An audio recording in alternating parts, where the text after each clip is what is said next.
저는 원래는 네. 그 금리 걱정 좀 안 했으면 좋겠어요. 챗 GPT가 기존 검색 회사들에게는 진짜 저는 위기일 거라고 생각해요. 그래서 제가 이 모빌리티 세상의 심장이라고 말씀드리는 거고, 그래서 2차 전지 주식은 정말 함부로 팔면 거기까지 플랜을 이런 걸 다 한 다음에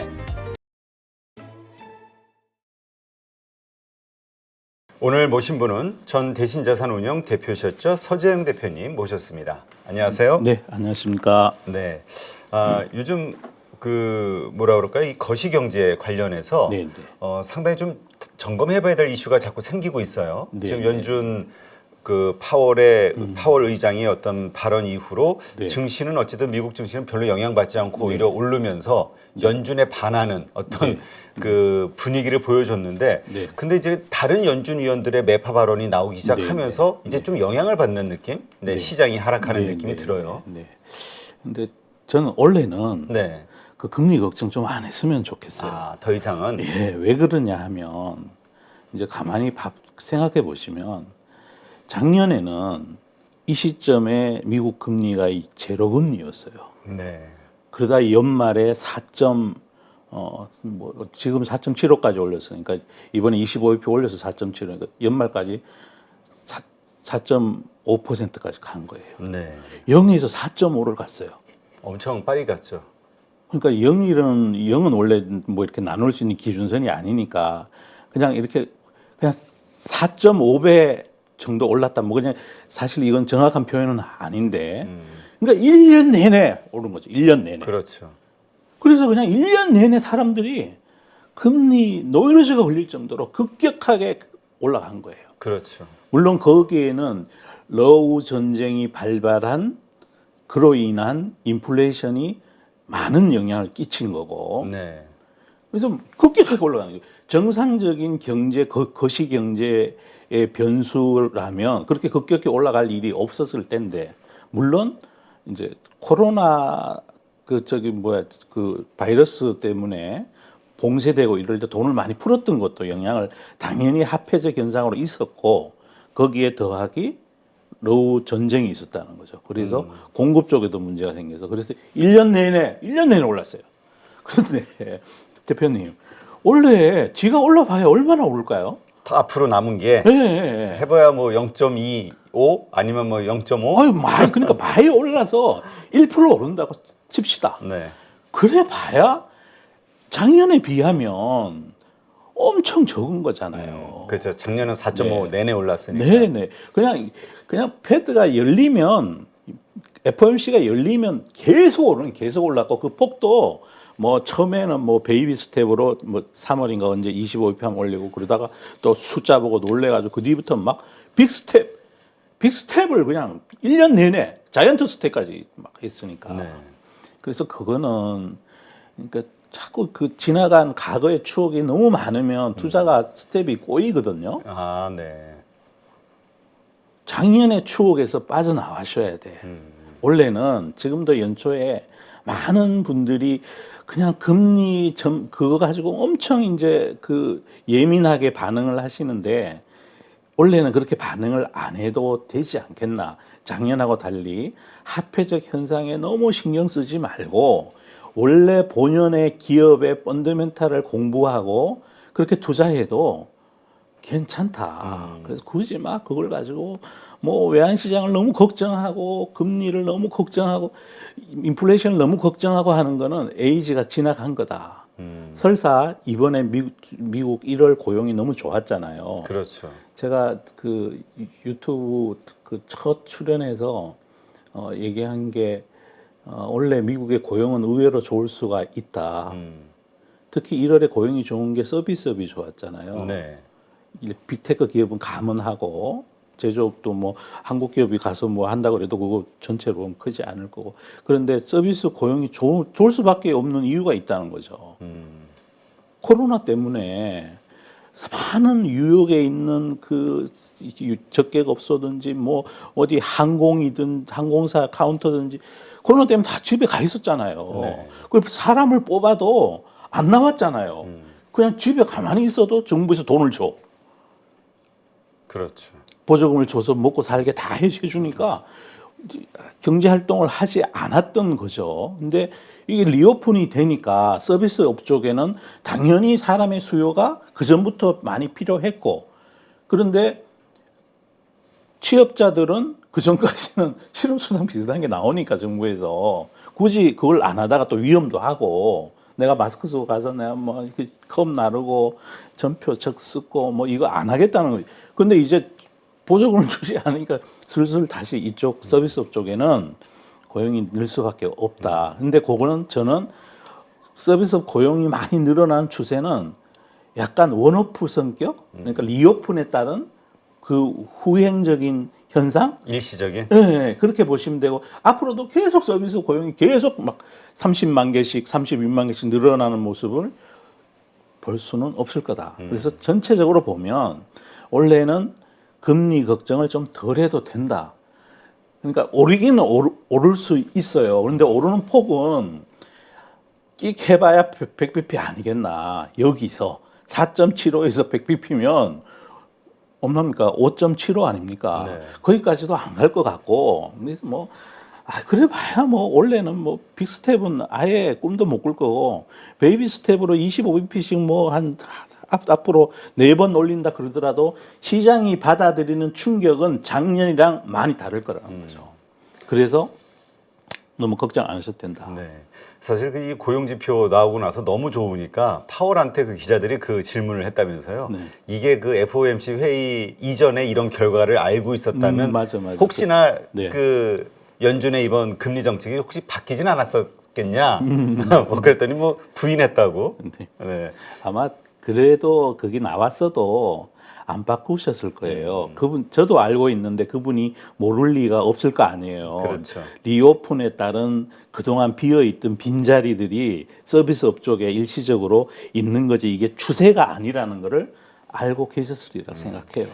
그래서 너무 호들갑 떨지 말자는 거죠. 이거 가지고. 그러니까 이러한 현상들 때문에 투자자들의 심리가 이제 많이 올라왔단 말이에요. 1월 달 들어와서. 그러니까 이제는 매도해야 될 때 아니야? 이런 생각들을 하시거든요. 저는 그렇게 생각 안 합니다. 네. 또 이렇게 인플레이션 관련해서 이제 나중에 나오겠지만 정작 중요한 거는 고용이 아니고 실질 임금 상승률이거든요. 아, 그래요? 그거는 진정되고 있는 거예요. 고용이 늘었다 해서 그 사람들이 그 전에는 고용을 안 한 채로 정부에서 준 돈을 가지고 소비를 계속 하고 있었어요. 그런데 임금이 늘지 않는 일자리가 새로 정부에서 주는 보조금 안 받고 자기가 일해서 번 돈 가지고 갑자기 비싸게 질렀 그건 아닌 것 같고요. 이번 1월에 늘어난 고용이 리오픈에 따른 일시적인 증가, 뭐 2월에도 그럴 수 있습니다. 네. 아직은 뭐 그 종업원들이 많이 필요하니까 만약 그런 거라면 실질적으로 인플레이션에 미치는 영향은 적을 겁니다. 무슨 얘기냐면 원래 정부에서 보조금을 이제 매달 100만 원씩 받아가지고 소비하던 사람이 자기가 아르바이트를 하면서 거기 고용을 돼서 번 돈을 가지고 소비하는 걸로 바뀐 거에 불과한 겁니다. 그래서 그게 기업들로 하여금 가격을 높게 책정을 해도 많이 팔리게 하는 그건 아니라는 거죠. 그 인플레이션이 오려면 실질 임금이 증가해야 되는데 실질 임금 증가율은 컨센서스 밑으로 나왔잖아요. 네. 그런 의미에서 우리가 너무 고용률에 신경 쓰지 말자. 그러니까 하여튼 올해 내내 그러니까 작년의 추억에서 빨리 벗어나서 작년에는 기업이 아무리 좋아도 이게 화폐로 측정되잖아요. 주가는 어차피 그렇죠. 화폐로 측정 상대 가치 개념이니까 이쪽이 계속 얻어터질 수밖에 없었다는 거예요. 1년 내내 올랐으니까. 근데 원래는 그러지 않다는 거죠. 오르더라도 기계봐야 100bp 아니겠어요? 최악의 경우를 가정하더라도 그 정도는 아마 그 월가의 투자가들도 우리 한국에 투자하는 외국인들도 뭐 매크센서 나고 작년하고는 엄청 다르지 않냐 이렇게 보실 거라는 거죠. 그러니까 이제 시장이 좀 흔들리면 그냥 보통 하는 얘기가 지금 이유를 그냥 그런 원인에서 찾잖아요. 뭐 네, 그것 네, 때문에 네, 그럴 거야. 고용률 때문에 혹은 또 이렇게 흔들리면은 다음 주 CPI 지표를 확인하고자 하는 투자 심리 때문에 네, 네. 이게 그럴 수 흔들리는 걸 있습니다. 거야. 뭐 이런 식으로. 근데 작년에 CPI 수치는 엄청 중요했었고요. 네. 왜냐하면 CPI 수치가 나쁘게 나오면 연준이 100bp씩 올렸으니까 원래는 그렇지 않다는 거죠. 설사 나쁘게 나와도 25bp. 그리고 장기적인 그 미국의 금리 기준금리 추이를 보면 500bp, 600bp 넘어간 적이 거의 잘 없습니다. 그리고 또 하나는 네. 금리가 5%, 6% 넘어간다는 거는 금리가 인플레이션율 더하기 GDP 그로스인데 명목 금리가 이론적 금리가 그럼 미국 경제가 막 1년에 어차피 성숙 경제인데 그렇게 많이 상승하죠. 어렵습니다. 그리고 인플레이션은 YOY로 보는 거 아닙니까? 그렇죠. 기저효과가 이미 생겨 있는 거거든. 작년에 워낙 하이에 있었으니까. 거기서 물가가 빠지지 않고 그냥 높은 수준을 유지하고 있어도 YOY 증가율은 제로인 거죠. 네. 시간이 지나면 지날수록 연준은 비둘기로 변할 숫자들이 나타날 거예요.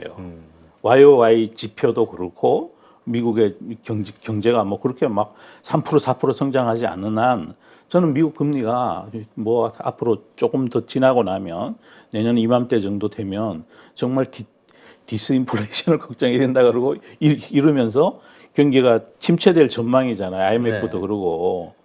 근데 그렇게 되면 다시 금리가 3%대로 떨어질 거다. 근데 요즘 그 오늘도 나온 뉴스들 가운데서 가장 큰 네. 주목을 받고 있는 것 중에 하나가 장단기 금리 역전차가 네. 81년도 이후 네. 가장 네. 벌어졌다. 네. 네. 그러니까 이거는 맞습니다. 결국 경기 경기 침체를 침체를 얘기하는 예고하는 거 아니냐. 네. 그 경기 침체인데 어떻게 금리를 올리냐고요. 음, 네.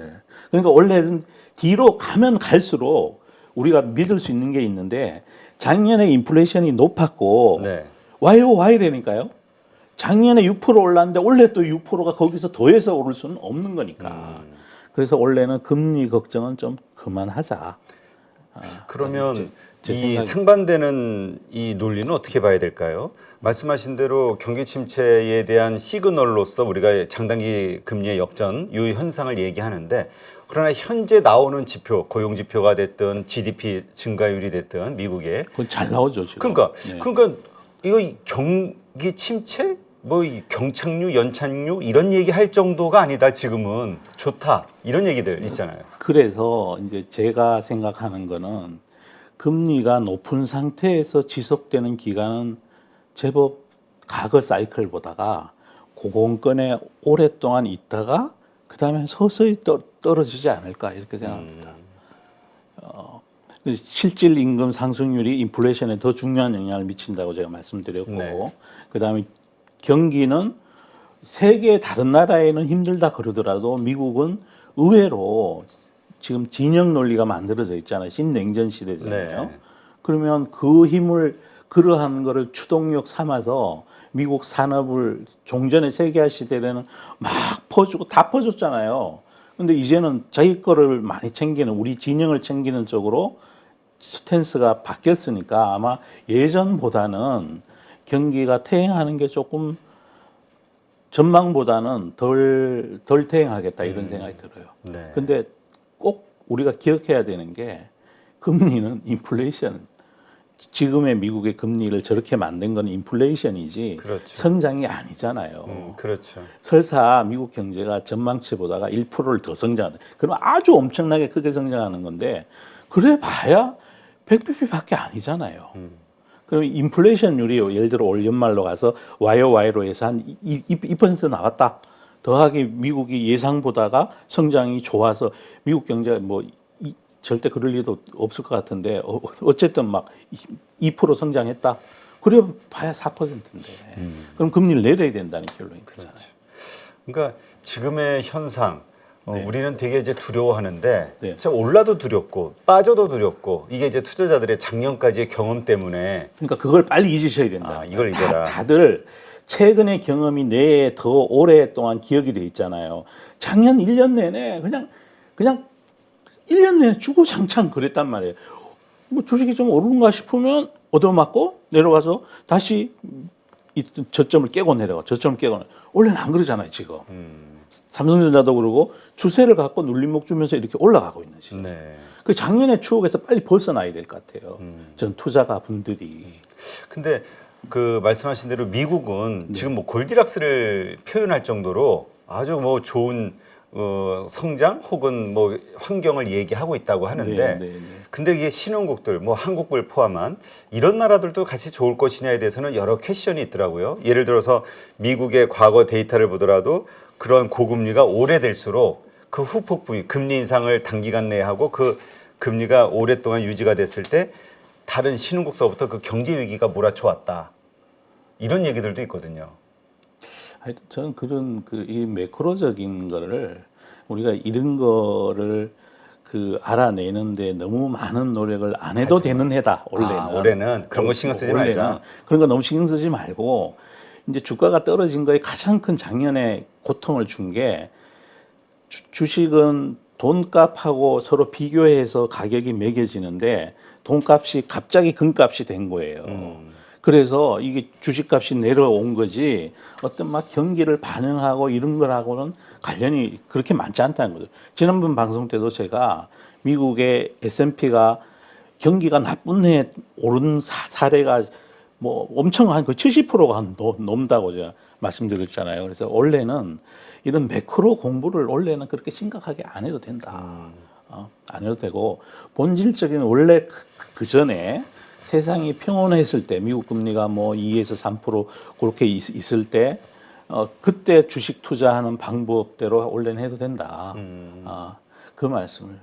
그렇다면 네. 우리 일단 뭐 미국 시장 네, 네, 그래 네. 좋은 거를 인정하고 그 상태에서 우리 한국 주식 시장도 요즘 외국인들이 많이 사주고 네, 있긴 네, 한데 네, 네. 또 사실 한국 증시가 좋을 만한 이유로 지난번에 언급하셨던 것이 미중 패권 전쟁 이쪽에서 미국을 네. 포함한 서방이 네. 중국의 경쟁이 되는 산업을 가진 한국 여기를 밀어주고 그 투자해 줄 수밖에 없다.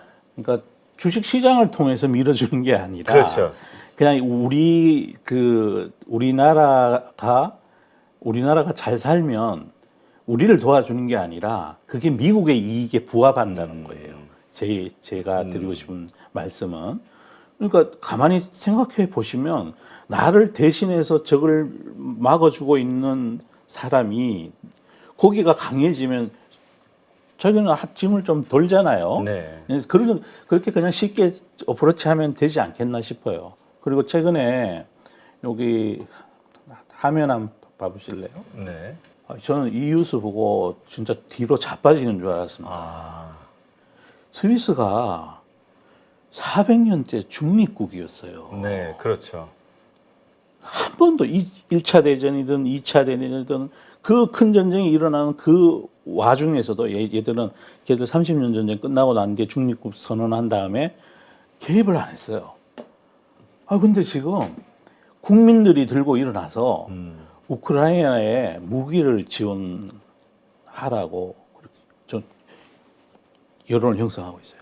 그 뒤로 좀 밑으로 내려가서 보시면 통신은 친우크라이나로 기운 여론이 정부의 전쟁적에 대한 무기 수출 금지 규정을 개정하라는 압박을 높이면서 스위스가 수세기 그러니까 400년이니까 뭐 한 4세기 정도겠네요. 네. 전통을 깨려하고 있다고 전했고 여론조사 기관 토토모가 한 결과에 따르면 응답자의 55%가 찬성한 걸로 이렇게 나왔다고. 또 정치인들은 국민 여론을 무시할 수 없으니까. 그러니까요. 제가 항상 말씀드린 게 경제 위에 정치 있고 정치 위에 안보가 있고 그 위에 이제 시민의 목숨이 있는 거잖아요. 제일 위에 있는 게 이 사람이거든요. 네. 국민들이 이러면 그러니까 제가 이 나라가 이렇게 된다고 얘기하는 게 아니라 이런 분위기가 만들어진다는 진영이 거. 그러니까 그 1인 장기 집권 체제를 갖춘 러시아, 중국, 북한에 대한 이 주변국들의 결속이 아주 많이 강화되고 있다.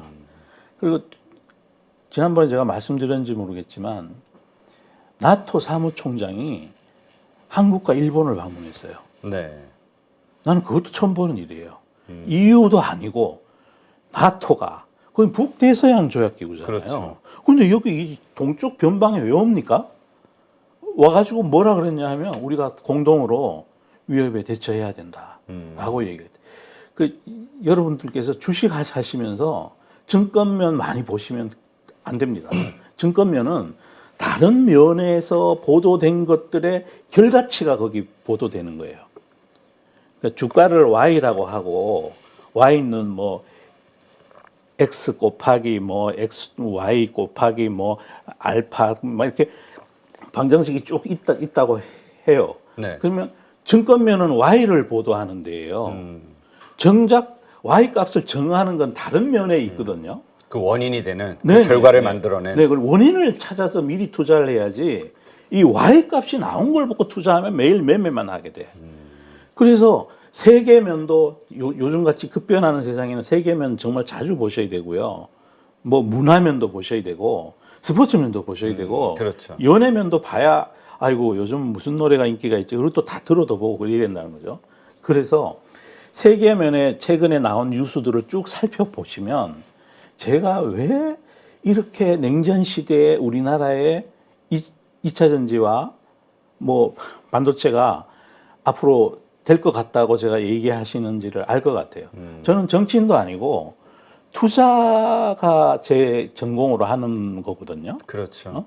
그런데 제가 무슨 정치, 저는 자도 아니고 우도 아니고 오직 투자 관련된 쪽에서만 얘기하고 저는 국뽕도 아니고 또 친미주의자도 아니고 뭐 저는 그냥 대한민국을 사랑하는 사람이에요. 그런데 우리나라가 잘 됐으면 좋겠고 그런데 정말 좋은 기회가 이런 진영 논리 때문에 우리 산업을 강력하게 보호받을 수 있는 그렇죠. 때가 됐다. 그러니까 그러한 결과치로 외국인이 한국 주식을 사는 거다. 그것만이 전부는 아닐 그러니까 거고요. 뭐 일부는 그런. 원래 주식하는 스타일로 봐도 지금 시가총액 큰 것들을 사지 않습니까? 그렇죠. 삼성전자니 뭐 은행주도 사고 한국을 사는 거죠. 네, 배터리는 뭐 이번 계속 제일 많이 샀어요. 그러면 주식하는 원래 포트폴리오 차원에서 봐도 지금 밸류에이션은 PBR 밸류로 보면 역사적 하단이에요. 저번에 제가 이제는 걱정 안 해도 된다고 몇 번 말씀드렸지만 이제는 내릴 것 좀 내리면 자꾸 사야지. 작년에 조금 오르면 파는. 네, 작년에는 주가가 어땠냐면요. 내렸다가 기술적 반등 줬다가 다시 저점을 깨고 더 내려갑니다. 눌림목 줬던 데를 그렇죠. 지키지 못하고 더 내려가고 여기서 또 반등하면 조금 오르면 또 팔아야 돼. 안 팔면 또 밑으로 쭈르륵 내려가. 저점을 깨고 1년 내내 그랬어요. 그 궤적은 페드가 금리 올리는 궤적을 반대로 뒤집어 놓으면 딱 맞습니다. 원래는 안 그렇다니까. 원래는 안 그렇다고.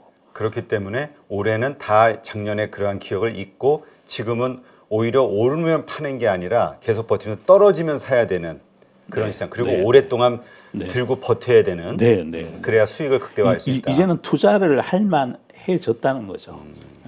그렇게 보시는 게 제일 좋을 것 같다 생각합니다. 네, 알겠습니다. 지금 말씀 가운데서 네. 투자를 해야 된다 말씀하셨잖아요. 네. 그러니까 요즘 그 말씀하신 작년에 그런 일들 때문에 매매를 하는 게 정답이다. 한국 시장은 이렇게 생각하는 분들이 원래는 안 그랬습니다. 예, 트레이딩 관점으로만 네, 보시는 네, 분들이 네. 있거든요. 올해 불안해서 못 가지고 있는 근데 거죠. 원래는 그렇게 하면 그러니까 수수료만 나갈 거고 그렇게 큰 돈 못 벌 겁니다. 아 이거 좁쌀 100번 구르면 뭐 합니까? 호박이 한번 굴러야지. 투자를 해가지고 한번 50% 60% 먹고 이래야지. 아유 막 매일 샀다 팔았다 마음 졸이고 그래서 조금씩 2% 3%씩 먹었는데 또 다음날 잘못 들어가면 뉴스 보고 어떤 종목 사 오늘도 그런 종목 하나 있었어요. 하이브라고. 하이브. 예, 저 SM 인수한다고. 네네네네. 그거 그 뉴스 보고 샀던 사람들 다 그냥 그러게. 다 손해 보잖아요.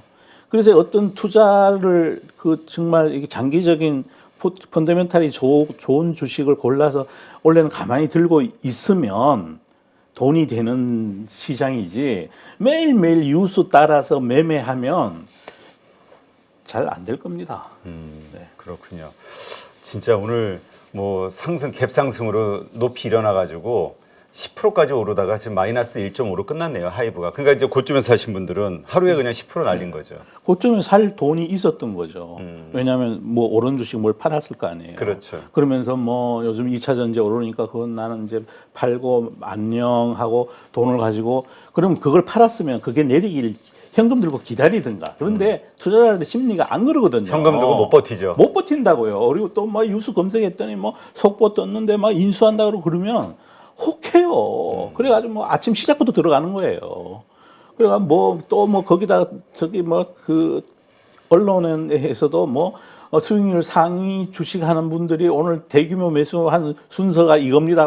뭐 개미들이 난 좀 안 그랬으면 좋겠어요. 제가 지금은- 하이브를 싫어하느냐? 뭐 엄청 좋아해요. 네.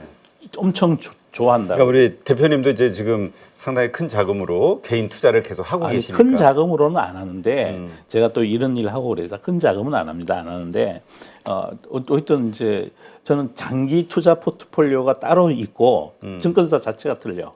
그래서 거기에는 장기 투자하는 것들만 그건 제가 매매 안 한 채로 그냥 가만히 있는 거예요. 뭐 7년 전에 산 주식도 있고 그건 뭐 1000% 난 것도 있어. 아, 그래요? 근데 대신에 이제 장기 투자하는 거는 소액으로 하죠. 너무 크게 들어가면은 내가 잘못 보면 아주 막 힘들어지니까. 장기 투자는 좀 소액으로. 네, 비중을 적게 해서 여러 개를 몇 종목을 이렇게 사두는 그런 스타일인데 제가 운용사 그만두고 나서 제일 속으로 좋았던 게 나 이제 투자해도 된다 했어요. 마음대로. 그래서 나오자마자 이제 뭘 했는데 뭐 하여튼 그렇습니다. 근데 너무 막 이렇게 왔다 갔다 하면 돈 안 됩니다. 지금 그렇다면 이제 그렇게 장기 투자할 만한 주식을 또 잘 골라야 되는데 그렇습니다. 참 이 앞날을 본다는 게 쉽진 네, 않아요. 뭐 이따 우리 뭐 계속해서 지난번까지 네, 네. 얘기했던 반도체와 2차 네, 전지는 네, 좀 네. 나중에 얘기하고 지금 뭔가 새로운 이슈로 막 떠오르는 것들이 있잖아요. 그 중에 하나가 이제 챗GPT 네, 관련해서 네. 그래서 이와 관련된 주가들이 막 급등이 일어나기도 하고 급락이 나오기도 하고 막 복잡해요. 어떻게 이거 투자의 마인드를 가져야 될지.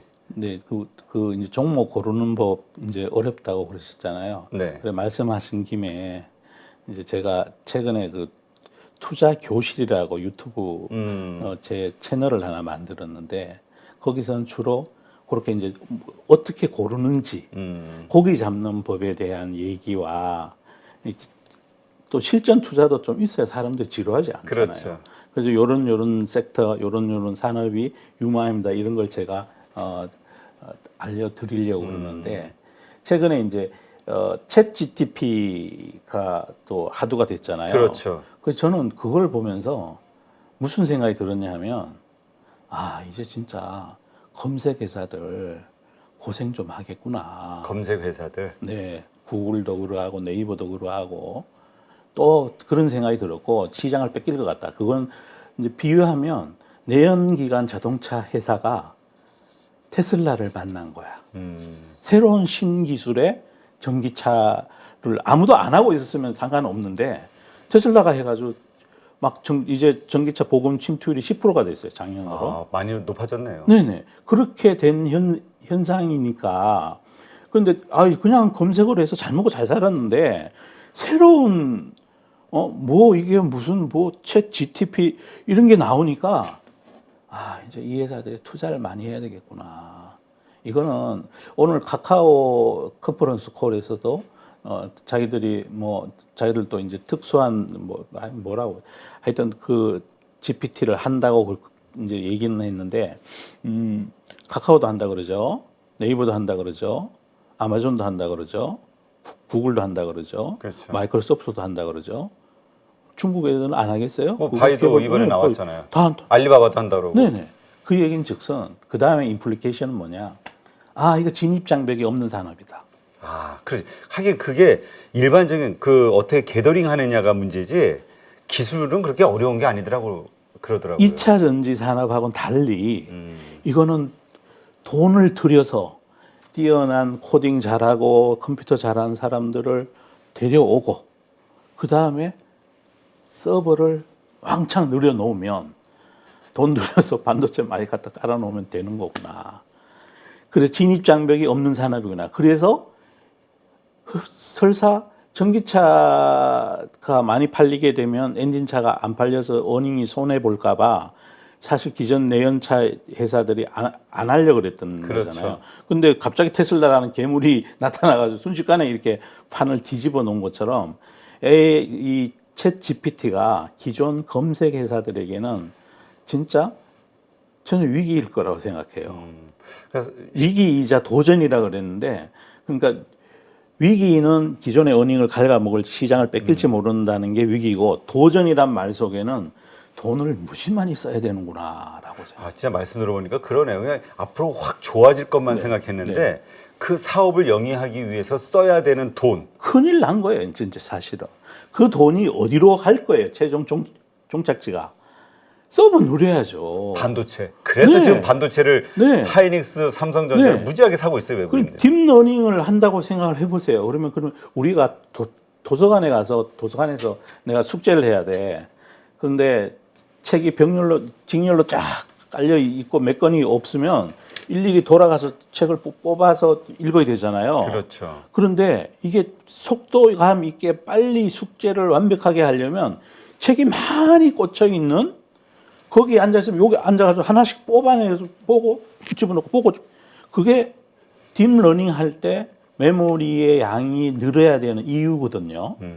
그래서 그거는 머릿속에 한번 상상을 해보시면 아 딥러닝을 빠르게 하는 방법이 뭘까?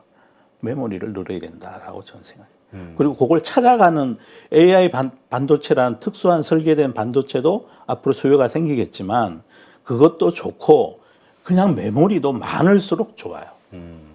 그러면 이제 새로운 디램 반도체에도 서버용이 한 40% 정도 되고 PC용이 한 40 되고 뭐 핸드폰 뭐 이런 쪽이 한 20 되는 서버용은 경기 영향을 잘 타진 않잖아요. 그렇죠. 우리가 뭐 인프라 같은 거라고 좀 사람들이 서버가 더 많이 느릴 것 같아요. 이 GPT와 관련해서 인공 AI와 관련해서는 가장 많이 사용하는 칩이 아무래도 엔비디아 GPU가 될 것이다. 그래서 이제 엔비디아가 계속 네, 네. 좋아졌는데 네, 네. 이것만이 아니라 우리 메모리 쪽 D램도 그럼요. 계속 쓸 수밖에 예, 없으니까. 예. 근데 말씀을 들으면서 이제까지는 많은 분들이 어떻게 생각했냐면은 와 이제 MS 그럼 빙을 통해서 엄청난 시장이 열려질 거야 혹은 막 앞으로 더 이렇게 성장할 거야 생각했는데 오히려 이 회사들의 주가가 더 좋아질 거라고 보기보다는 아 이제 진짜 무지하게 투자를 해야 되는 악순환에 빠질 수도 있겠구나라는 생각이 얼핏 드는데요. 그러니까 테슬라처럼 자동차를 안 만든 내연기관을 안 만들던 회사가 만드는 거는 플러스 요인이고 가령 현대차 같은 경우에는 전기차가 팔리는 만큼 침투율이 높아질수록 엔진차가 줄어들 거 아닙니까? 그렇죠. 그러면 요 비즈니스도 검색을 원래 하던 회사들은 큰일 난 거지. 큰일 난 거죠. 왜냐하면 기존 게 안 팔리고 이게 팔릴 거니까. 그러면은 이게 팔린다고 했을 때 그 부가가치가 네. 저거만큼 네.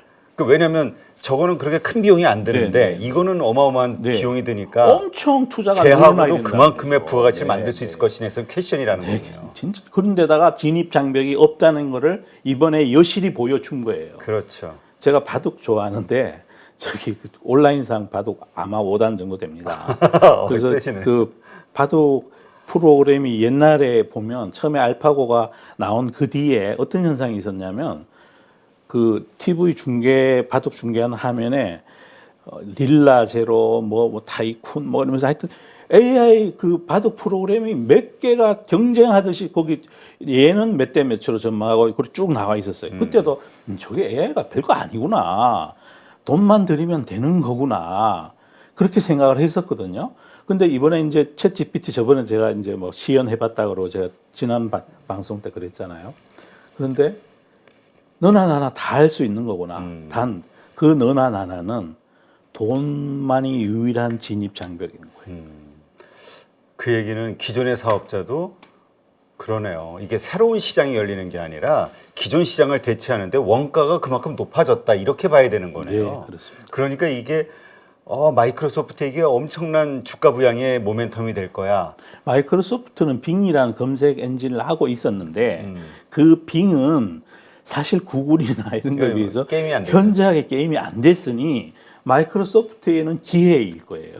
그러네요. 새로운 시장을 자기가 만드는 거고 플러스가 요인이고 구글 입장에서는 잘해봐야 본전이거나 미치거나. 거기다 이번에 또 자체 AI 그거 했다가 망신당했다고 오류 뭐 지적받고. 그거는 저는 그 본질적인 이슈가 아닌 것 같고요. 그러니까 그러한 그거는 챗 GTP도 저번에 제가 보여드렸잖아요.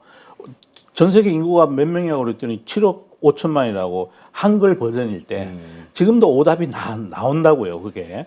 그러니까 그건 그냥 우연찮게 뭐 그것 때문에 주가가 내렸다 그러는데 어제 구글 주식을 내다 판 사람한테 다 전화해가지고 너 왜 팔았냐 물어볼 수도 없는 거잖아요. 그건 그냥 나중에 이유를 붙이는 거고 제가 생각했을 때는 검색 시장이 이제 굉장히 다른 영역이 생긴 거예요. 그러니까 자동차랑 비교하면 딱 맞다니까요. 그러네. 내연기관 차만 굴러 다녔는데 갑자기 전기차가 나타난 거예요. 테슬라 같은 역할을 오픈 AI가 한 거라니까요. 아니 저는 요새 그 이러한 이슈로 그 주가가 많이 빠지고 있잖아요. 네네네네. 이제 알파벳, 네, 구글. 네. 그래서 이거 저점에서 잘 잡으면 또 기회가 되겠구나 이런 관점으로 봤었는데 지금 우리 대표님 말씀 들으니까 이거 펀더멘털에 기본적인 문제가 있을 수도 있겠구나라는 생각이 드네요. 네, 저는 조금은 조정 기간이 길어질지도 모르겠다. 그리고 위로 치고 올라가기에는 참 이 역풍을 이겨내야 되니까. 그리고 그걸 고도화 시킨다고 했을 때, 그러니까 어떤 AI 챗 GPT 같은 비즈니스 모델이 아주 성공한다고 하는 것은 엄청난 반도체 투자가 필요해지는 거죠. 네. 사람도 대규모로 고용을 해야 되고 그러니까 지금 오히려 어떻게 보면은 비용 쓸 곳이 또 하나 생긴 거예요. 그러니까 그 자체에다 투자하는 것보다 네. 그 검색, 네. 그 챗 AI, GPT 같은 네. AI를 사용하는 그런 네. 곳에 투자하는 것보다는 그 사업을 위해서 살 수밖에 없는 이런 반도체 관련된 기업이 투자하는 게 훨씬 유리할 수도 그게 있다. 훨씬 사실 전체적인 플러스 요인은 그걸 처음으로 소프트웨어는 처음에 먹는 자가 다 먹고 시장을 대부분 장악하게 되는 거니까 그러니까 무서우니까 막 구글이나 뭐 이런 데도 막 급하게 한다 그러잖아요. 오픈 AI가 아주 잘 하게 되면 사람들이 요 환경에 사용자 환경에 익숙해지면 그것만 그게 시장을 장악해 버리니까. 그렇죠. 그래서 소프트웨어업은 한 번 장악하고 나면 2등이 그걸 빼앗기가 엄청 어려운 비즈니스잖아요. 네. 그래서 그렇게 되기 전에 시장이 그렇게 만들어지기 전에 나도 할래 하고 다 지금 들어온 거예요.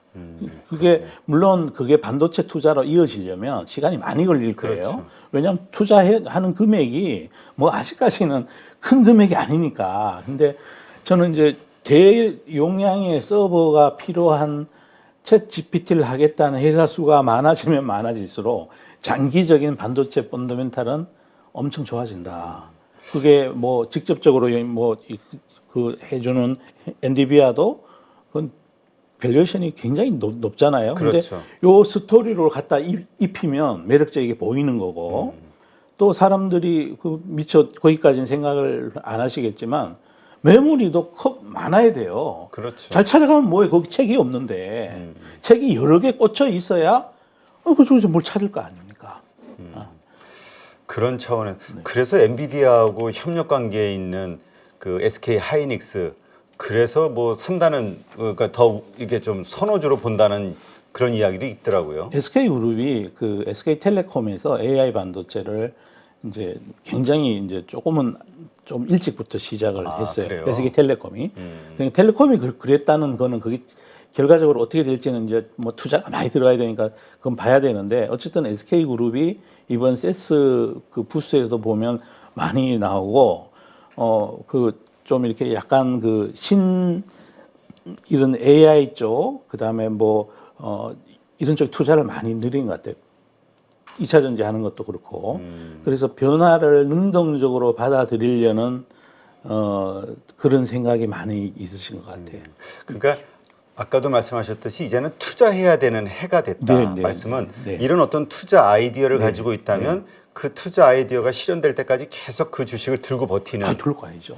만약에 팔았다면 그 돈 들고 다시 내려올 때 사야 된다 이거죠. 딴 거 하지 말고. 네네네. 왜? 그리고 가격이 부담이 있어 팔았다면 그 현금을 들고 내리길 기다리거나 안 내려오면 쫓아들어서 사야 된다는 거죠. 왜 1등 주식을 버리고 2등 주식을 삽니까? 만약에 20년, 30년 전에 삼성전자는 이렇게 올랐고 LG전자는 옆으로 기내하고 만약에 포트폴리오를 그렇게 했다고 쳐봐요. LG전자 그 사이에 한 배도 안 올랐잖아요. 그렇죠. 삼성전자가 뭐 100배 오르고 이런 동안에 여러 투자자분들께 꼭 말씀드리고 싶은 게 1등 주식을 팔아서 같은 테마 속에 있다고 그거 팔아가지고 단순 뭐 10% 20% 그 차이를 먹겠다고 2등 주식 옮겨가고 이거 망하는 일이에요. 정말. 진짜 그러시면 안 됩니다. 정말 안타까운 마음을 네. 표현하시는군요. 네, 네. 아니 진짜 정말 장미를 꺾어서 안개꽃 사는 거야. 안개꽃이 더 좋으시죠? 앞날이 안개 속이 되니까. 안개가 앞을 볼 수가 없다. 아니 안개꽃도 이쁘긴 하던데. 아유, 저도 안개꽃 좋아하죠. 네, 앞날을 보기 어려운. 그러니까 아주 확실한 앞에 성장이 보이는 그런 주식을 팔아서 보다 더 불확실해 보이는 주식을 사는 오류를 범해서는 안 된다. 아니 그러니까 요즘 최근에 2차 전지가 올랐잖아요. 네. 2차 전지가 오르면 사람들이 막 그래요. 이거는 많이 올랐으니까 그걸 팔아. 걔는 오르는데 이유가 있다니까. 걔를 팔아가지고 같은 테마 안에 엮여 있는 맞아요. 빌빌거리는 걸 사. 그동안 덜 오른 거, 못 오른 거. 삼성전자를 팔고 LG전자를 사는 거야. 30년 전에. 그거랑 똑같은 거예요. 투자는 그렇게 하시면 큰일 나요. 돈 안 된다니까요. 그러니까 지금 어떤 큰 틀에서의 성장 투자 아이디어를 일단은 네, 책정을 네, 하고 네. 거기에 맞는 주식을 네. 찾고 그냥 버티는 거, 시간의 힘을. 아니, 그러니까 버티든가 너무 막 이게 또 가격이 올라가면 팔고 싶죠 다들. 근데 저는 그것도 반대하는 거고 뭐 5% 싸게 살려고 10% 싸게 살려고 1등으로 가는 주식을 자꾸 매매를 하면 수수료만 많이 나가요. 매매하지 말고 지금은 그러니까 투자해야 좋은 될 때. 주식은 들고 있어야 된다. 그리고 올라가는 게 개인 수급이 아니고 네. 정말 현명한 투자자라 할 수 있는 제가 그 뭐 그렇게 막 깊이 분석해서 하는 분들이 막 사서 올라가는 거면 인정해주고 그래요. 니들이 그렇게 좋아했나? 옛날에 잘 샀네. 그리고 한 5% 더 조정 받을 거를 각오를 하고서라도 그래 난 가지고 갈 거야 이렇게 된다는 거예요. 그 다음날 되면 또 올라갈 수 있으니까. 그렇죠. 그분이 덜 샀을 수 있다니까요. 그러니까 제가 그 앞으로 네. 요즘 제가 개인적으로 좀 후회하는 게 네. 미국의 모비라이가 상장이 될 네, 때 네, 네, 네. 지금 시장이 어려워서 정말 생각보다 낮은 가격에 상장이 됐다라는 네, 네. 것까지 인정을 하고 네, 네, 네. 참 매력적인 주식이다 앞날을 네, 봤을 네, 때도 네. 생각이 되면서도 조금 더 싸게 살려고 기다리다가 안 돼 그러면. 보니까 이게 쭉 올라가서 이제 거의 2배 가까이 올라 버렸으니까. 좋은 주식은 사고 물리세요 그냥. 사고 물리시면 돼요. 그리고 작년에는 이렇게 하면 안 됐어. 왜냐면 합회적 현상이 네. 너무나 가파르게 진짜 작전주 올라가듯이 미국의 금리가 올랐다니까 1년 내내. 그렇죠.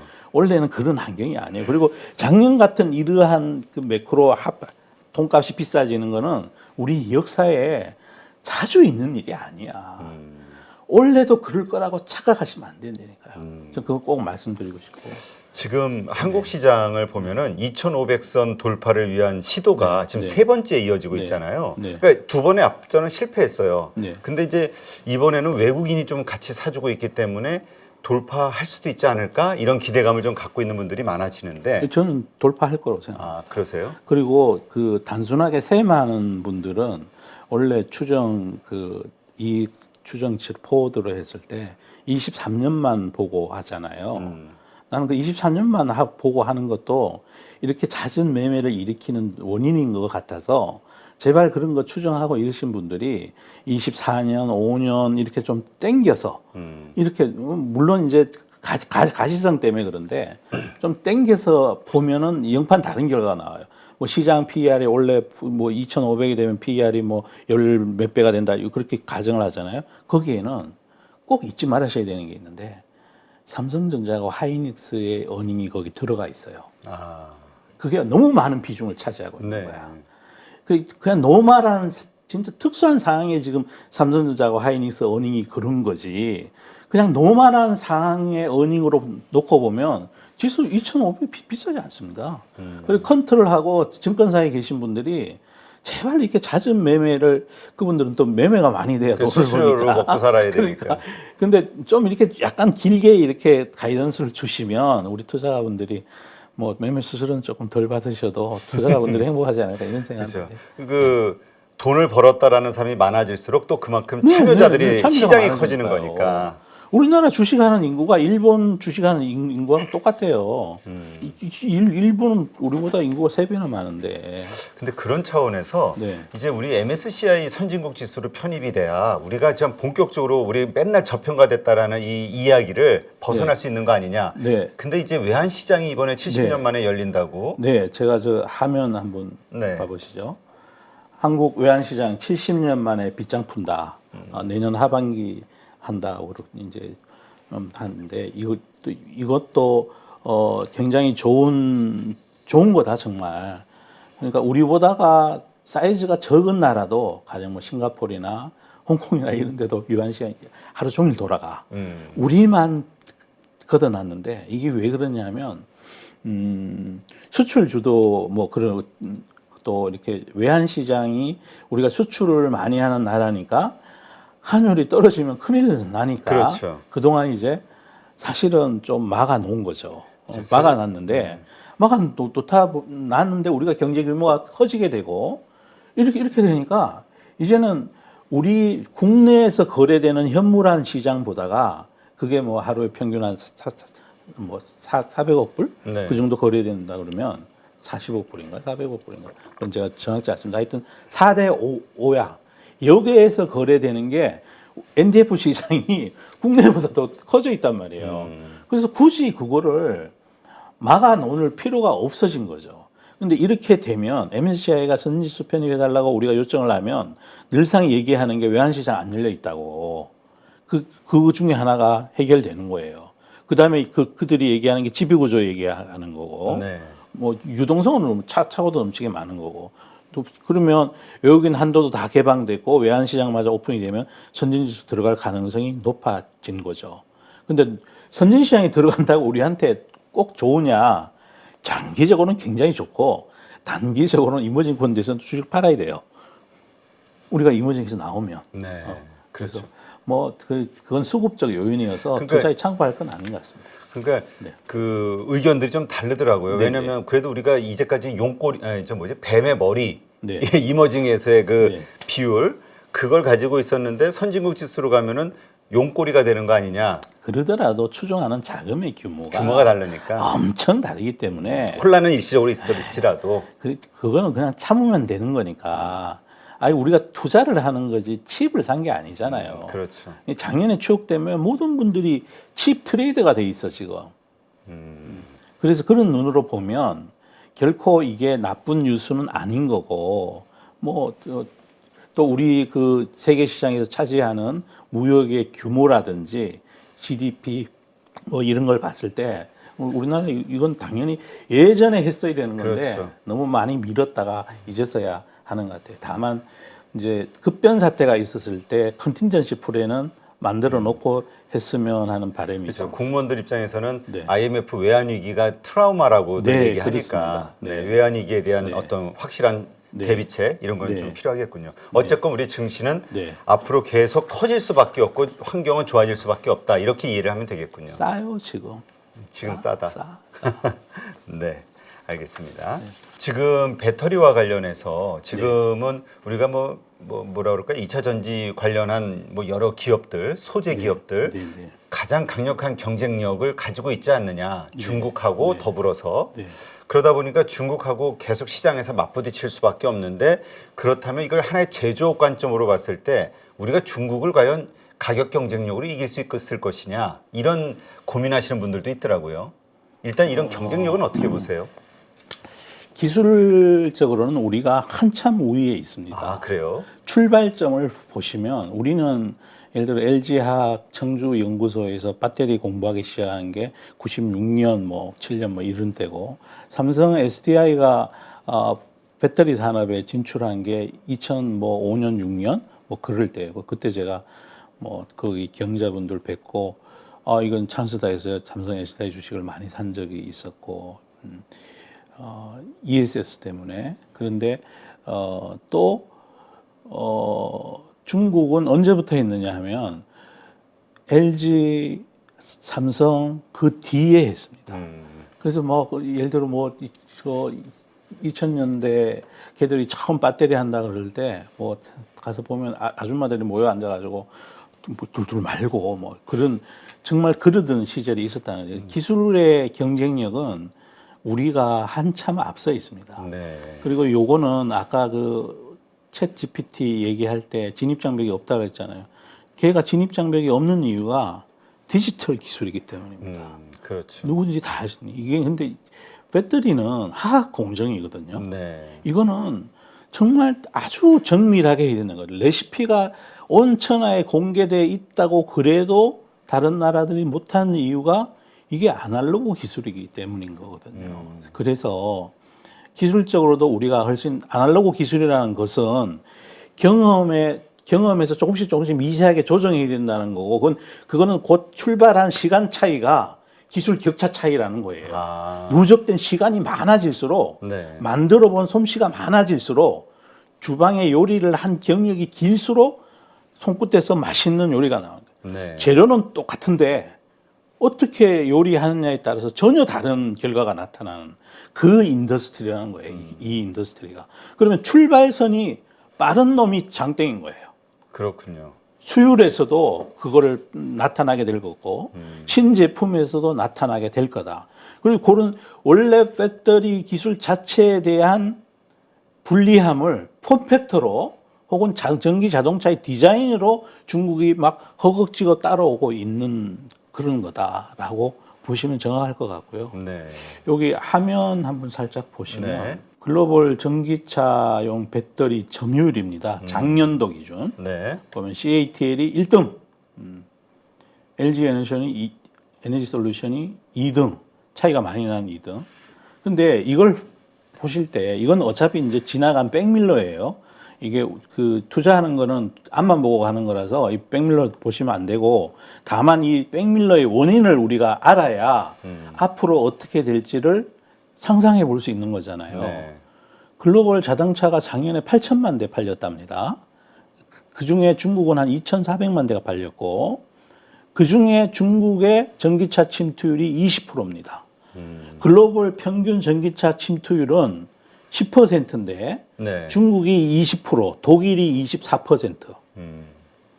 그러면 중국이 차지하는 침투율이 글로벌 10%에 5%를 차지한다는 거예요. 아, 그렇군요. 그런데 우리나라의 배터리 회사는 중국의 품질이 좋아도 중국 정부에서 보조금을 안 줘. 번번이 뭐 이상한 뭐가 미달이니 뭐든 이래가지고 보조금을 주질 않고 자국 기업들을 한테는 보조금을 많이 주고 키운 거예요. 네. 전기차 보급률을 20%까지 올리면서 2,400만 대를 20%까지 보급률을 올리면 그 막대한 돈이 그 수익이 CATL이나 BYD나 이런 데 간 거예요. 네. 지나갔다는 거죠. 그런데 진영 논리에 따라서 혹은 또 산업의 경쟁력의 차이에서 또 효율에서 우리 기업들이 잘 하니까 우리가 중국에도 팔 수 있었다면 그런 장벽을 안 만들어 놨더라면 이 점유율이 안 나온다니까요. 우리 거는 안 받아줬다니까요. 그래서 현대차도 중국에서 자동차를 팔려면 할 수 없이 CATL 인산철을 썼어요. 아, 그렇군요. 그래서 그러면 전체 자동차 시장 중에서 중국이 25% 4분의 1 정도 되는 시장인데 그 나머지 시장에서는 침투율이 2.5%도 안 된다고 봐야죠. 다 그게 5%인데 거기 또 독일이 또 굉장히 많이 그 침투율이 높으니까 특히 미국이나 캐나다 기타 뭐 아시아 국가들 전기차 뭐 길거리에 보면 뭐 침투율이 높지 않습니다. 네. 그럼 이 침투율이 높아지게 될 거 아닙니까? 그렇죠. 미국이 IRA 법을 만들면서 지금부터 보조금을 저번에 말씀드렸듯이 우리 저 430억 불인가요? 뭐 하여튼 엄청난 돈을 쏟아부으면 당연히 올라갈 거고. 그렇죠. 처음에는 자동차가 비싼 제품이니까 경기 영향을 일부 받겠지만 결국은 가야 된다는 거죠. 그래서 2차 전지 투자하시는 분들은 제발 단기적 시각으로 보지 말았으면 좋겠어요. 그리고 증권사에 나오는 레포트나 이런 걸 보면 다 원래 이익을 가지고 밸류에이션에서 싸다 비싸다. 그렇죠. 몇 배로 잡으니까 50배, 60배라고 그러면 어우 비싸네. 그런데 D를 보면 캐퍼를 확정된 캐퍼를 보면 엄청나게 뒤에 숨어 있는 게 더 많거든. 근데 시간은 착각착각 흘러가요. 그러면 원래 말이 지나고 나면 할 수 없이 애널리스트 분들은 또 내년도 가갖고 밸류에이션을 해야 돼. 그러면 또 달라져. 숫자가 어마어마하게 달라진다는 거죠. 제가 그래서 이 그 글로벌 전기차용 배터리 점유율 요걸 제가 꼭 말씀드리는 이유는 이걸 가지고 언론에서 네. 일부 보도된 걸 보면 우리 큰일 났다. 아, 우리가 중국의 점유율 다 뺏겼다. 이런 논조로 말씀하시거든요. 그거는 제가 아까 증권면을 보면 Y이고 Y를 만드는 건 여기 있는 X 함수라고 말씀드렸잖아요. 네. X 값을 모르고 Y만 보고 얘기하는 거랑 똑같은 거예요. 그래서 이 뒤에 X 변수들을 보면 그런 사연이 있었다. 우리나라 제품은 중국에서 안 사줬고 탈락을 시켰고 자기들 것만 열심히 밀어서 중국의 속셈은 뭐냐 하면 그래서 요 기업들을 빨리 키워서 늦게 출발했지만 빨리 키워서 글로벌에 나가게 하려는 속셈. 근데 그거를 서방이 즉 미국이 안 돼. 나 그렇게 하는 꼴을 못 보겠어라고 어긋장을 놓는 게 그 법인 거예요. IRA법. 네. 거기에 하나 더해서 화면을 봐보시면 제가 항상 이제 진영 자꾸 말씀을 드리는데 신냉전 어쩌고 그러는데 제가 그때 그랬잖아요. 중국이 러우 전쟁에서 애매모호한 태도를 취하니까 아마 유럽도 IRA 법에 어떤 그 강물에 대한 그거를 이제는 중국의 눈치를 덜 보면서 미국하고 동조할지 할 가능성이 크다고 제가 말씀드렸잖아요. 그 첫 징조예요. 아, 그래요? 여기 화면을 보시면 미국하고 EU가 핵심 강물 클럽 창설을 모색한대요. 차 배터리 원료 중우전 줄여라. 이건 무슨 이 세부 내용을 보면 여기 투자자분들이 검색해 보시면 돼요. 무슨 내용이냐 하면 유럽에서 미국으로 수출하는 전기차에는 IRA 법에서 정한 강물 규제를 준수해라. 그러면 너네 차를 미국에 수출했을 때 보조금을 똑같이 줄게. 그 대신에 원재료는 이 법에서 정한 대로 해라. 중국 거 쓰지 말라는 거죠. 중국 배터리 쓰지 말라는 거예요. 여기서 말하는 원재료는 전기차의 원재료는 배터리니까. 그렇죠. 그 얘기라고요. 그러면 일단 이게 만약에 이 핵심 강물 클럽이 창설을 모색한다는데 이게 정말 창설이 되면 바로 유럽의 독일에 있는 자동차 회사가 미국향으로 만드는 모든 전기차 배터리는 한국산을 써야 돼요. 달리 대안이 없어. 대안이 없어요? 대안이 없어. 그러면 이런 것들이 밸류에이션에 숫자로 지금 나타낼 수 있느냐? 없다니까요. 그런데 그렇죠. 또 하나 화면 보여드릴게요. K 배터리 누적 수주가 천조랍니다. 아, 엄청나네요. 작년에 700조였는데 그러면 천조면 이게 만약에 10년짜리 계약이다. 이번에 삼성 SDI하고 포스코 케미 했던 40조짜리 계약처럼 그렇죠. 10년짜리였죠. 그게 10년짜리. 이거 10년이라 그래도 1년에 100조잖아요. 반도체가 1년에 130조 수출한다니까요. 1280억 불. 반도체 인터넷 비슷한 거예요. 그런데 이게 이걸로 끝이느냐? 이거 그래봐야 2031년이라면 전기차 침투율이 20% 30% 정도밖에 안 될 거예요. 거기서부터 또 얼마나 커지겠어요. 그리고 이게 전기차만 있습니까?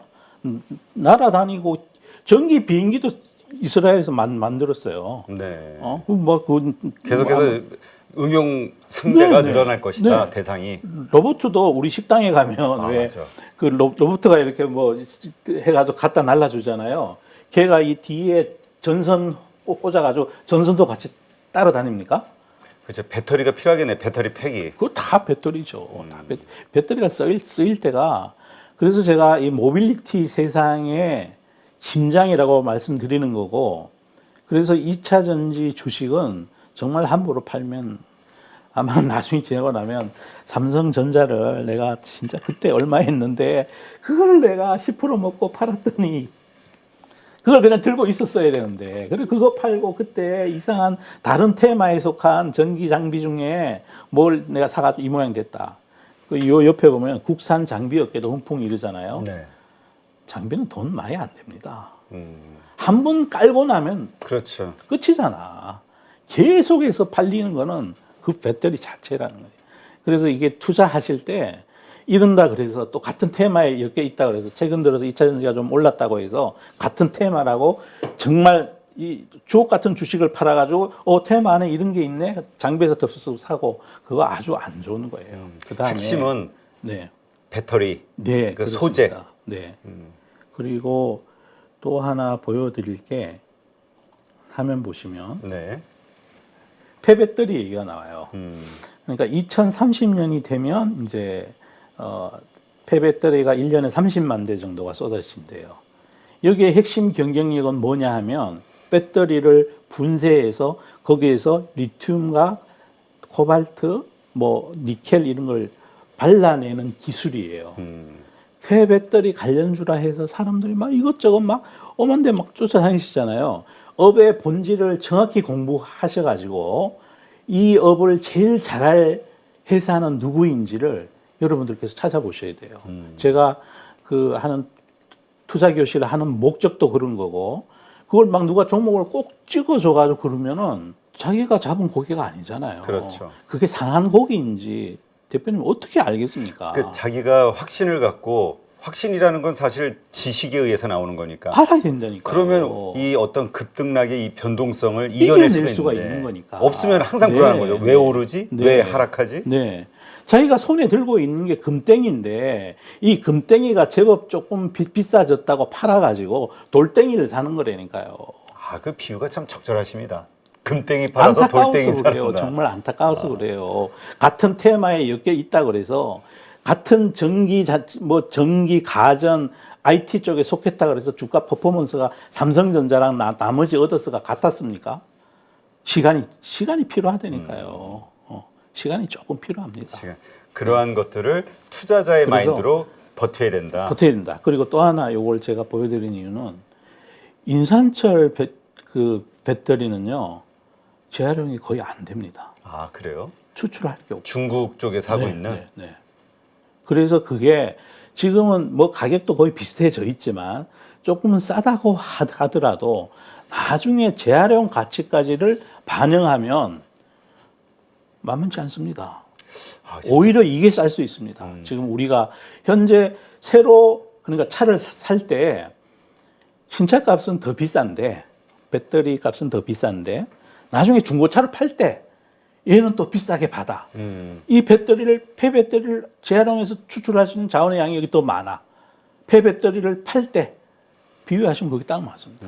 중고차 값이 그렇게 해서 감안을 해서 한 10년 타고 났을 때 잔존 가치가 얼마가 될 거다. 이런 눈으로 이 K 배터리를 보시면 우리는 잔존 가치가 더 우수해서 가격 경쟁력이 오히려 더 있을 수 있다는 임플리케이션을 받으셔야 된다. 이걸 네. 보고.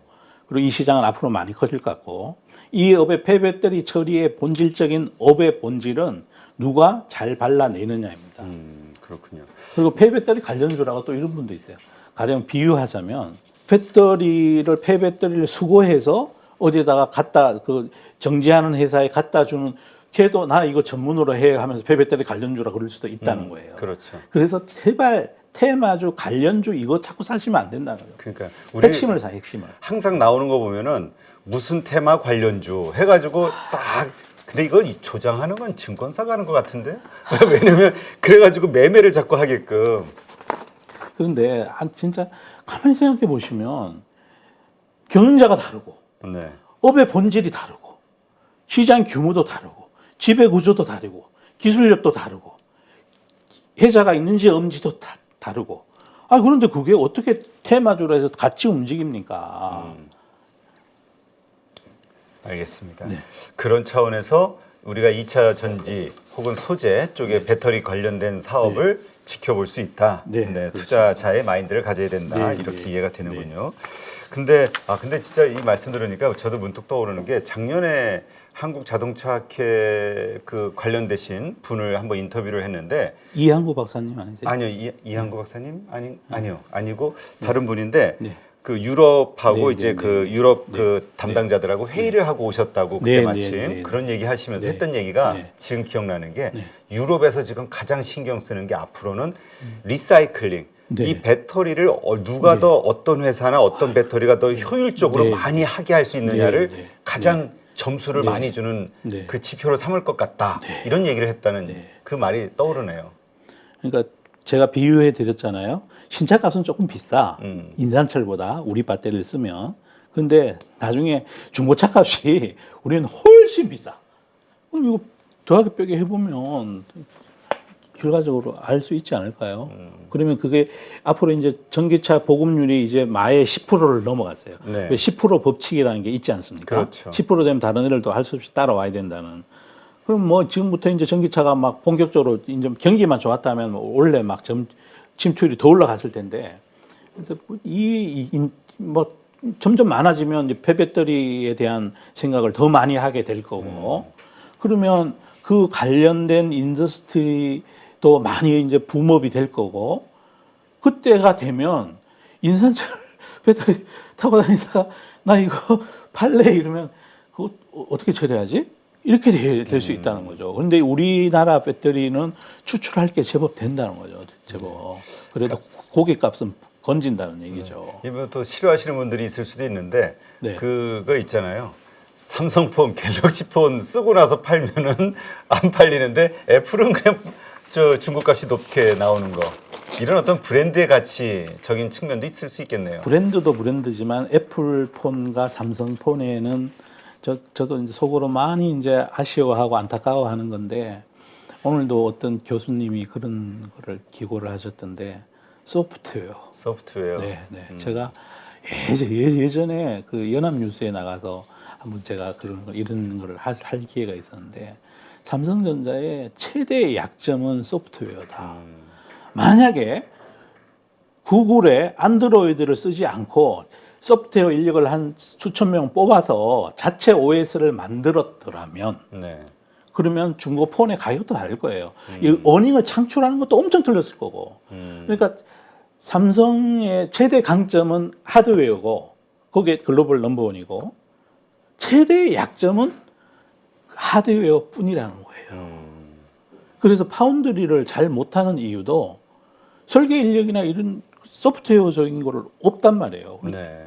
또 하나가 너무 보안을 강조하시니까 집단이 보수화되고 안에서는 소통이 팍 이루어지는데 외부 세계의 의견들은 자기가 너무 왕인 세상을 살아서 니들은 그래 내가 대한민국 목에 살렸어 뭐 그렇게 되는 그 구조를 가지고 있어서 그래서 저는 그게 삼성전자에 좀 앞으로 정말 지금까지 너무 잘해 오셨고 대한민국을 위해서 너무 잘해 주셨고 앞으로 그 조금은 소프트웨어 쪽에도 열린 마음을 좀 가지시면 얼마나 좋을까. 그러면 많이 커질 수 있다. 그렇죠. 지금 우리가 사실 그 테슬라에 대해서 기대하는 건 전기차가 아니라 자율주행과 포함한 그 소프트웨어 이런 쪽이잖아요.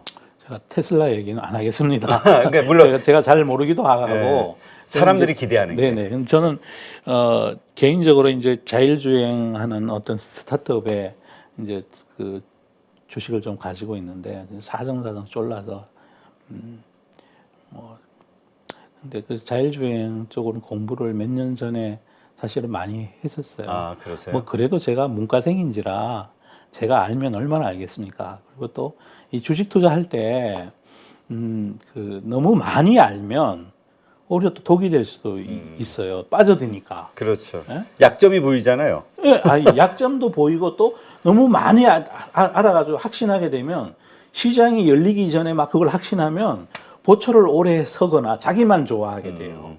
그래서 이 시장도 화폐 시장도 함께 봐야 되는 업이라서 뭐 아는 거 정도로 하면 이과 출신 분들이 주식 투자를 제일 잘해야죠.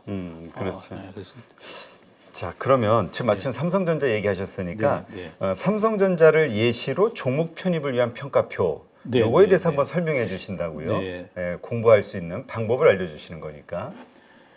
이게 이제 제가 머릿속에도 있고 이 예전부터 그 생각해 오던 주식을 하나 살 때 요건 이제 예시예요. 그러니까 삼성전자라는 건 이 종목명인 거예요. 그렇죠. 예시로. 종목명 예시. 그러면 여기에 네이버를 넣을 수도 있고 아니 많은 종목을 넣을 수도 있다는 거죠.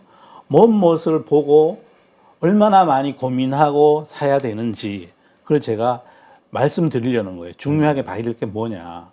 투자 컨셉, 도대체 이 회사의 앞으로의 X 값은 뭐가 될 건가? Y 값은 주가인데 기술의 변화, 문화의 변화, 세계 정치 지형의 변화. 그게 앞으로 삼성전자의 펀더멘탈을 결정하실 것 같다라고 미리 컨셉을 잡고 네. 탑다운 어프로치를 할 때 맨 위에 컨셉을 잡아놓은 거예요. 그래 그 다음에 경영자 능력. 이건 전 아직은 검증 중이에요. 왜냐하면 핸드폰도 그러하고 반도체도 그러하고 이건희 회장님께서 하신 것이지 이제 경영 승계도 또 최근에 이루어진 그렇죠. 거고 이재용 그 회장님께서 하신 게 아니라서 그 아직은 검증을 해야 된다. 그리고 또 어떤 열린 마음을 갖고 계신지 소프트웨어 산업에 대한 생각, 파운드리에 대한 생각, 그다음에 새로 신수종 사업에 대한 생각. 일단 바이오 쪽은 투자를 한번 하셨잖아요. 삼성 바이오 근데 일단은 미래 전망은 이제 긍정적이라고 적어놨는데 내피셜입니다. 네. 그냥 긍정적이었으면 좋겠어요. 좀 기업 문화도 좀 열어주시고 세상하고 소통도 좀 많이 하시고 이래서 좀 하드웨어도 잘하고 소프트웨어도 잘하고 많은 그 생태계를 또 만들어 가시고 이런 쪽으로 해 주시면 얼마나 좋을까. 내가 이 삼전자 얘기하려고 그렇죠. 이런 원칙으로 네네, 그런 검증을 원칙으로. 해보자는 얘기죠. 네, 그 다음에 지배구조 봐야 돼요. 아니 돈을 아무리 잘 벌면 뭐해? 자기 혼자 쓰면. 자기 혼자 쓰는데 집에 금송아지 있다고 자랑하는 친구하고 뭐가 틀려요? 그렇죠. 나한테 밥을 사야지. 배당을 그만큼 잘 해주고 네네네. 주가 부양을 위해서 노력을 하고 뭐 자사주를 사주든가 뭐 주식 소각을 하든가.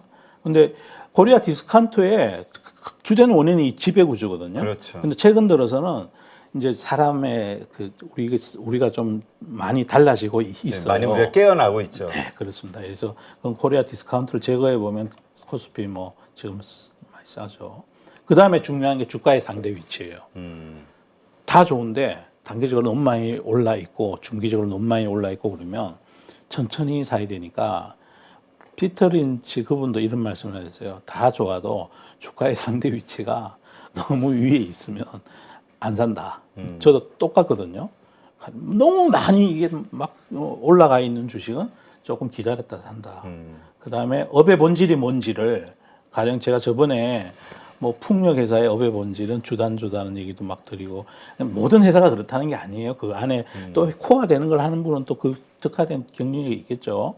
그래 업의 본질이 뭔지를 살펴봐야 되고 그 다음에 밸류에이션이 어떤 밸류에이션인지 불황기에는 PBR 밸류에이션으로 접근해 보시고 호황기에는 PER 밸류에이션으로 접근해 보시고 하악 회사인 경우에는 EV, EBITDA로 평가해 보시고 다양하게 해야 된다.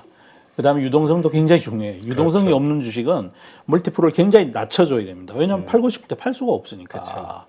그리고 변동성, 주가 변동성이 크면 잡주들 변동성 무지 크지 않습니까? 그렇죠. 그럼 크면 그거는 정말로 그 수익은 수익이 아닌 거예요. 심장병과 우울증을 유발한다고. 힘들어. 그래서 봐야 된다.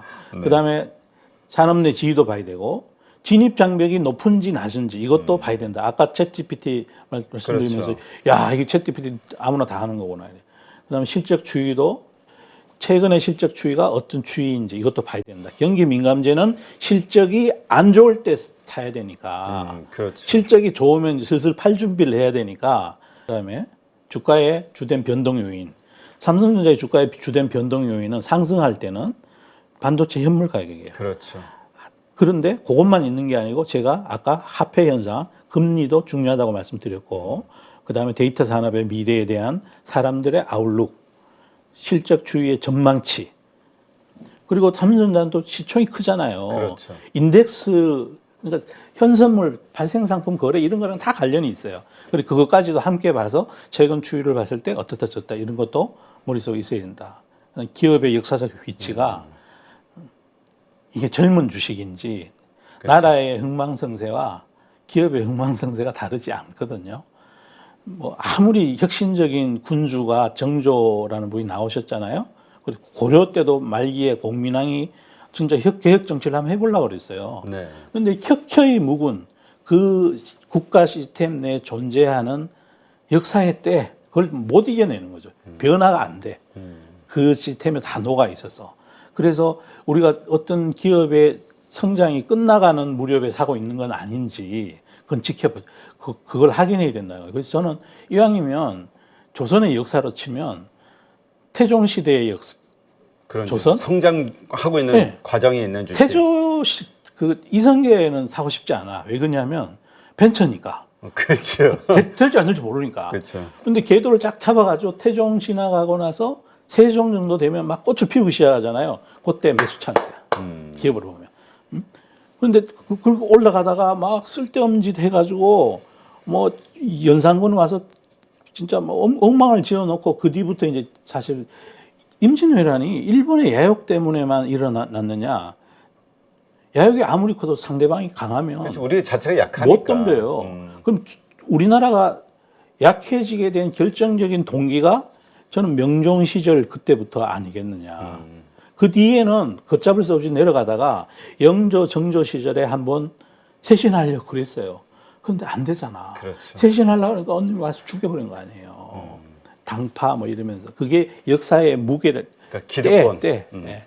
역사의 때가 사회 전반적으로 다 있는 거예요. 그래서 이 기업은 어디쯤 와 있는지. 그가 어떻게 보면 야 앞으로 이 신성장 산업이 이건데 우리 지금부터 여기 적극적으로 기술 투자하겠어. 요 단계가 아니라 몇 년 전부터 기술 투자한 것이 이런 성과를 보이기 시작하네. 이럴 때네요. 이럴. 그래서 그거는 이제 앞으로 경영자분께서 경영자가 사람도 경영자가 뽑고 돈도 경영자가 최종 집행하잖아요. 어느 쪽으로 집중해서 삼성전자라는 거대한 이 정말 엄청난 풋den이 있는 이 그룹을 어떻게 해 나가는지가 이제 저는 초미의 관심사고 대한민국 전체가 응원해야 됩니다. 네. 그 다음에 또 시장의 흥분도도 봐야 돼요. 막 뭐 동학 게임이 서학 게임이 그러면서 뭐 난리나 있으면 그건 살 때가 아니고 네. 그 외에 하드웨어인지 소프트웨어인지 필수 소비인지 경기 민감 B2C인지 B2B인지 얘가 갑인 상태에서 이익이 잘 나오는지 을인 상태에서 나오는지 제가 이건 뭐 시간상 이것만 갖고도 몇 시간을 떠들어야 되는데 제가 한번 이제 차근차근 네. 나눠서 이제 좀 네. 심층적으로 얘기해 주시죠. 네. 그래서 네. 제가 이제 교실하는 이유도 이런 거를 자세하게 좀 이렇게 설명을 드리고 그래서 우리가 투자를 좀 했으면 그러니까 투자 교실이지 매매 교실이 아니거든요. 그래서 좀 투자할 때 어떤 거를 고려하고 해야 되는지 제가 보여드리는 거예요. 외국인 지분을 좀 봐야 되고 지금 이게 봄인지 가을인지 씨를 뿌려야 될 때인지 거둘 때인지 이런 거 봐야 되고 그리고 그런 다음에 최종적으로 만약에 내가 본 대로 안 갔을 때 리스크 관리는 이럴 때 내가 리스크 관리 한다. 그 기준이 제 나름대로 생각해서 상승하는 연봉상의 추세선을 6개월 이상 붕괴하는 국면이 오면 모든 것을 다시 점검해보고 액션해야 된다. 이제 거기까지 플랜을 이런 걸 다 한 다음에 매수 주문을 내야 된다는 거야. 근데 계속 안타까워하시는 게 우리가 너무 쉽게 매수를 쉽게 한다. 매일 모르면서. 추천 종목이 달라 매일. 매일 조선을 건국하고 매일 로마를 건국해. 아이고 능력들이 얼마나 좋으신지 나는 네. 진짜. 알겠습니다. 이러한 것들. 네, 하긴 뭐 지금 작년에 어떤 시장 환경 때문에 매매가 답이다라고 생각하시는 분들도 있을 수 있는데 하여튼 또 이러한 각도에서 자신의 투자 마인드, 그다음에 환경, 그다음에 투자 성적 이런 걸 좀 감안하시면서 다시 한번 뭔가 재점검을 해볼 필요가 있겠네요. 제가 그분들을 폄하하는 게 아니에요. 주식시장에 돈 버는 방법은 여러 가지가 있기 때문에 그분들은 그분대로 잘하시는 자기가 잘하는 걸 하시면 돼요. 근데 저는 이 방송 보시는 분들, 이 영상 보시는 구독자분들 중에 생업이 있고 자기가 이 주식을 많이 오랫동안 못 쳐다보는 분, 네. 학교 가서 공부를 해야 되거나 생업이 있거나 하루 종일 그 매매를 못 하시는 분들, 그런 분들한테는 이런 제가 얘기하는 투자 방법이 맞다는 거죠. 귀신같이 잘 하시는 분들은 제 말을 듣지 말고 그렇죠. 원래 잘하시는 방식대로 하시면 돼요. 그분들은 천재적이신 거죠. 그러니까 우리 평범한 일반인들, 네, 그렇습니다. 일반인들 입장에서는 네, 이러한 그렇습니다. 식으로 생각해 보면서 네, 실력과 경험을 네, 쌓아나가야 된다. 그렇습니다. 네, 이렇게 일반인이면서 프로들이 하는 동네에 가서 싸우는 거는 처음부터 지려고 작정하고 하는 전쟁이에요. 알겠습니다. 네, 오늘도 네, 또 감사합니다. 이렇게 해서 네. 네, 우리 서재영 대표님과 함께 정말 우리 개인 투자자들에게 도움이 되는 내용으로 또 이렇게 방송을 하게 됐는데요. 아마 방송 보신 많은 분들이 지난번에 이어서 또 많이 그 뭐라 그럴까요? 우리 서재영 대표님께 박수를 보내드릴 것 같아요. 아유, 아닙니다. 저 그 틀릴 때도 많고요. 그래서 이제 제가 어떤 전망을 한 거 보다가 이런 방식으로 공부를 하셔서 결정을 하셔야 그렇죠. 나중에 저에 대한 원망도 없으실 거고 제가 뭐 코스피가 뭐 좋을 것 같다 이래서 주식 사셨는데 나중에 제가 신이 아닌데 내일 온 세상에 일어날 일 다 모르잖아요. 떨어지면 아이고 저 책임 못 집니다. 네, 알겠습니다. 자, 이렇게 좋은 인사이트 함께 해주신 서재영 대표님 고맙습니다. 감사합니다. 대표님 고생하셨습니다. 네.